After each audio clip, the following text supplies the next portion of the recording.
तर आपण इथे एक मोमेंट अनेक जर यूडीएल एखाद्या बीमवर असेल तर आपण त्या बीमच्या रिॲक्शन्स आर ए आणि आर बीच्या व्हॅल्यू कशा फाइंड आउट करायच्या ह्या बघणार आहोत.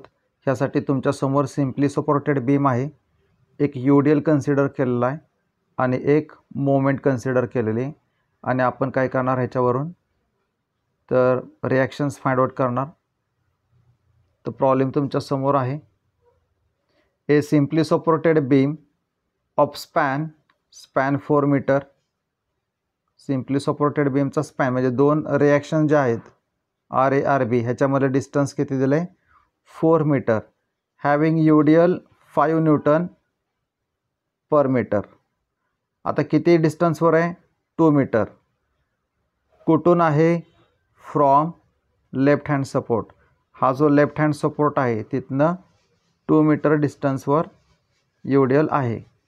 तर हे टोटल डिस्टन्स लेफ्ट हँड सपोर्टपासून 2 मीटर डिस्टन्सवर आहे आणि त्याची व्हॅल्यू किती आहे 5 newton per metre. Clockwise moment 14 newton per metre. आता हे जे मोमेंट आहे किती क्लॉकवाईज म्हणजे अशी, तुम्ही एकतर अशी दाखवा किंवा अशी दाखवा, दोन्हीचा मिनिंग तोच आहे. क्लॉकवाईज मोमेंट किती डिस्टन्सवर 3 मीटर. कुठून लेफ्ट हँड सपोर्टपासून. लेफ्ट हँड सपोर्टपासून हे डिस्टन्स 3 आहे आणि या 3 डिस्टन्सवर हे जे मोमेंट आहे किती 14 newton per metre. Find support reactions of the beam. आता आपण हे बघून काय केलं तर ही डायग्राम ड्रॉ केली, डिस्क्रिप्शन वाचून काय केली डायग्राम ड्रॉ केली. आता डायग्राम ड्रॉ केल्यानंतर काय करायचं आहे तर हा जो यूडीएल आहे त्याचा पॉईंट लोडमध्ये कन्व्हर्जन करायचं आहे. मग यूडीएलचा पॉईंट लोड कसं कन्व्हर्जन करायचं हे तुम्हाला इंजिनिअरिंग मेकॅनिक्सची जी प्लेलिस्ट आहे ह्याच्यामध्ये व्हिडिओ ठेवलेली ती तुम्ही बघून घ्या. आता थोडक्यात सांगतो, ह्याची व्हॅल्यू यूडीएलचे 5 आणि डिस्टन्स आहे 2, त्यामुळे काय होईल 5 × 2 = 10 न्यूटन. आणि यूडीएल ॲक्ट कुठं होणार आहे तर डाऊनवर्ड साईडला ह्या 2 मीटरच्या निम्म्या अंतरामध्ये, म्हणजे 1 मीटर इकडे आणि 1 मीटर इकडे, अशा प्रकारे बरोबर मधोमध यूडीएलचा पॉईंट लोड फोर्स ॲक्ट होतो.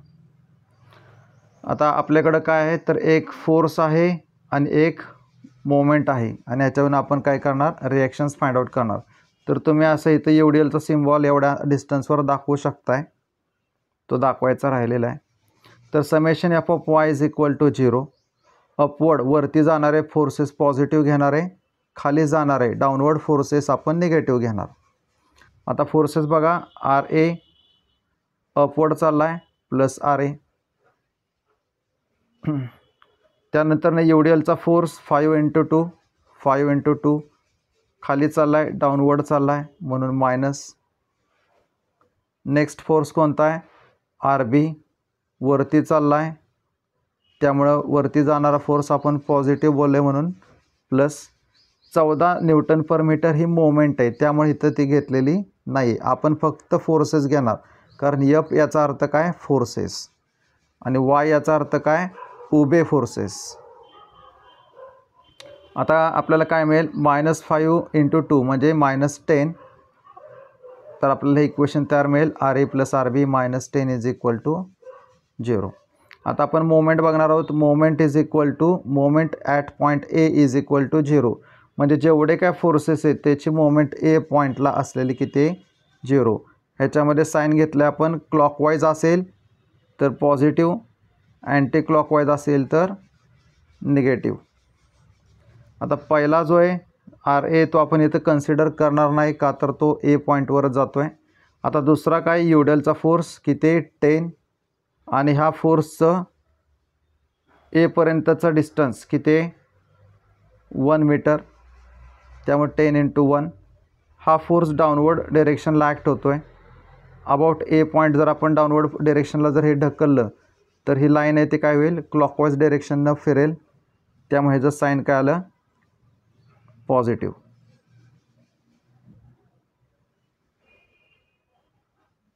नेक्स्ट आहे 14 न्यूटन पर मीटर.